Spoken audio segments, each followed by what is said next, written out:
In OneNote können mehrere Personen gemeinsam in einem Notizbuch arbeiten und durch den vermehrten Einsatz von Microsoft Teams und den Standard-Notizbüchern, die da drin sind, haben auch immer mehr Leute Notizbücher, die gemeinsam genutzt werden. Gleich nach dem Intro zeige ich euch, wie ihr ganz einfach und schnell den Überblick über viele Notizbücher behalten könnt.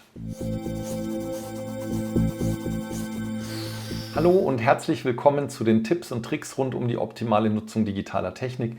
Mein Name ist Arno Burger und ich möchte euch als erstes zeigen, wie eigentlich diese Änderungen in den Notizbüchern dann für andere Personen angezeigt werden und wann es sich lohnt, mit der Web-App bzw. mit dem Notizbuch in Teams zu arbeiten und wann dann mit der Desktop-App.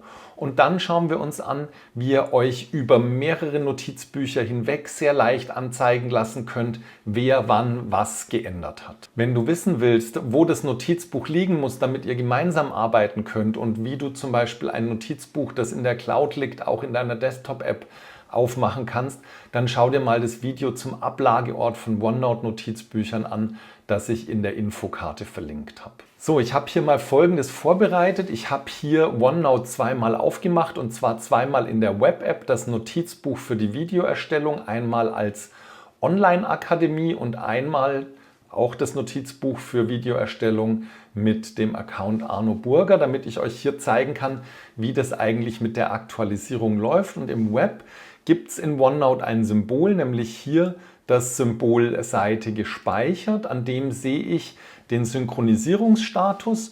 Und wenn ich jetzt in meine Seite hineinklicke und hier einen neuen Text eingebe,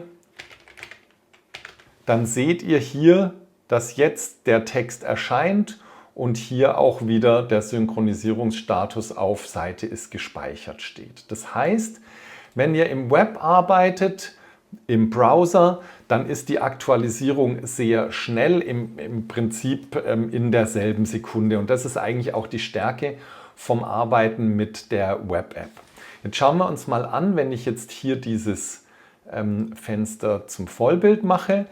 Woran sehe ich denn jetzt, wer hier geändert hat und was geändert worden ist?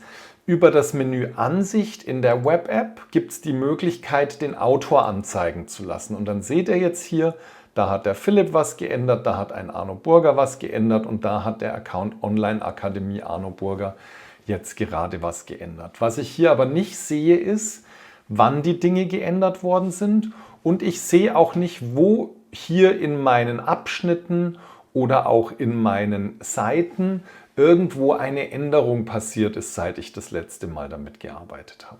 Und dafür wechsle ich jetzt mal in die Desktop-App. Das ist die Desktop-App und ihr seht, hier ist jetzt der neue Text eingeben auch schon mit dabei. Das kann auch mal 2-3 Minuten dauern und das ist tatsächlich der Nachteil am Arbeiten mit der Desktop-App. Wenn zwei Leute gleichzeitig arbeiten auf derselben Seite, das ist nicht ideal, das passiert aber ganz selten. Und deshalb würde ich normalerweise die Desktop-App verwenden und nur in dem Fall, wo wir genau wissen, jetzt wollen wir gleichzeitig vielleicht noch auf derselben Seite gemeinsam arbeiten, dann würde ich tatsächlich die Web-App von OneNote vorziehen. Wenn euch die Synchronisierung mal zu langsam geht, dann macht einfach einen Rechtsklick auf das entsprechende Notizbuch und wählt den Befehl, dieses Notizbuch jetzt synchronisieren, dann geht es entsprechend schneller. Was ihr jetzt seht hier in der Desktop-App, ist, dass hier die Namen eingeblendet sind. Und zwar habe ich hier also einmal Philipp Knauer, da steht auch dabei, wann geändert worden ist und Arno Burger, wann geändert worden ist. Ich bin jetzt angemeldet als Online-Akademie und das ist der Bereich, der hier unten von der Online-Akademie verändert wurde. Ihr erinnert euch, das war dieser Abschnitt hier. Und da wird nichts angezeigt, also ein bisschen eine andere Darstellung. Und in der Desktop-App ist es auch Standard, dass die Autoren angezeigt werden. Wenn euch das stört, dann wechselt ihr hier in den Verlauf und blendet die Autoren aus. Dieses Kürzel, das hier angezeigt wird, das findet ihr unter Datei Optionen und dann hier unter Allgemein und das ist die Information, um die es hier geht. Das heißt, das wird von euch eingetragen Und da ist es wichtig, dass ihr das möglichst frühzeitig beim Arbeiten auf das passende Kürzel für euch einstellt, denn es wird nicht rückwirkend das Kürzel geändert, sondern es wird immer nur für die Zukunft dieses Kürzel geändert. Und wenn ihr da jetzt öfter ändert, dann wird es irgendwann relativ unübersichtlich. So, und hier in der Desktop-App ist es jetzt so, dass ihr seht, dass es hier Abschnitte gibt, die fett sind, dass es Seiten gibt, die fett sind, dass es Notizbücher gibt, die fett sind. Und das zeigt euch, dass hier Änderungen vorgenommen worden sind, seit ihr das letzte Mal auf diesen Seiten wart. Und jetzt gibt es die Möglichkeit, ihr findet das alles, was wir jetzt machen, hier im Verlauf. Unter dem Knopf als gelesen markieren gibt es die Möglichkeit zu entscheiden, ob ihr ungelesene Änderungen in diesem Notizbuch anzeigen wollt. Ja, also das stellt ihr von Notizbuch zu Notizbuch ein. Und das heißt, es kann sein, ihr sagt, ich habe Notizbücher, da will ich nicht über Änderungen informiert werden und andere, da will ich darüber informiert werden. Wenn ihr die Änderungen anzeigen lasst, dann werden die, so wie das hier der Fall ist, eben fett angezeigt. Und ihr habt die Möglichkeit, über nächstes ungelesenes Element jetzt sozusagen von Seite zu Seite durchzuspringen und zu schauen, was ist eigentlich wo geändert worden. Es wird dann auch hier so grün hervorgehoben und dann springt ihr zum nächsten und seht, hier ist das hervorgehoben, hier seht ihr dann die Namen und so könnt ihr euch durchspringen. Und ihr habt die Möglichkeit, das ganze Notizbuch als gelesen zu markieren. Das heißt, wenn ihr zum Beispiel nach dem Urlaub euch einen groben Überblick verschafft habt, wollt ihr vielleicht, dass alles wieder auf gelesen zurückgesetzt ist, dann kann das sehr praktisch sein.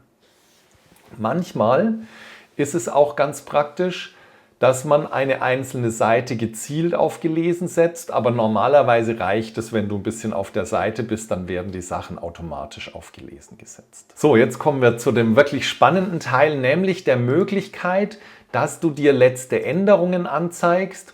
Und zwar zum Beispiel letzte Änderungen, ich war die letzten 7 Tage im Urlaub, die letzten Änderungen der letzten 7 Tage. Und dann siehst du hier auf der rechten Seite wird jetzt das Suchergebnis eingeblendet. Du kannst entscheiden, ob du nur einen Abschnitt, eine Abschnittsgruppe, ein Notizbuch oder alle Notizbücher dabei anzeigen lassen willst. Ich will jetzt mal nur diese Abschnittsgruppe sehen. Und dann kann ich hier sehen, nach Änderungsdatum sortiert, was ich heute, gestern, vorgestern hier geändert habe oder was hier geändert worden ist durch mich oder durch andere. Es spielt keine Rolle an dieser Stelle. Du kannst nach dem Änderungsdatum hier auf- und absteigend sortieren und du kannst aber auch sagen, du möchtest nach dem Autor sortieren. Also du möchtest sehen, okay, in den letzten 7 Tagen, was hat der Philipp Knauer geändert? Und dann siehst du die Sachen hier alle mit dem entsprechenden Änderungsdatum. Also damit hast du den Blick mit Sortierung nach Änderungsdatum auf die Autoren. Und so kannst du dir sehr schnell nach dem Urlaub oder auch nach ein paar Tagen, wo du vielleicht mal nicht reingeschaut hast, einen Überblick verschaffen, was ist wann wie geändert worden. Ja, wenn dir das weiterhilft, um schnell einen Überblick über alle Notizbücher, die du mit deinen Kolleginnen und Kollegen bearbeitest, zu bekommen, dann hinterlass mir doch einen Daumen hoch und vielleicht abonnierst du auch den Kanal. Hier auf dem Kanal gibt es viele Videos rund um OneNote. Es gibt 2 Playlisten, eine für Quick-Tipps, das sind Videos so unter 2 Minuten und dann Tipps und Tricks, das sind Videos wie dieses hier. Und es gibt auch eine spezielle Playlist zum Suchen. Das hier hat ja auch mit dem Suchen zu tun. Also wo alles beschrieben ist, was zum Suchen in OneNote, aber auch in Outlook und auch sonst unter Windows sehr hilfreich ist. Vielen Dank fürs Zuschauen, viel Spaß beim Anwenden und Ausprobieren und bis zum nächsten Video. Ciao, euer Arno.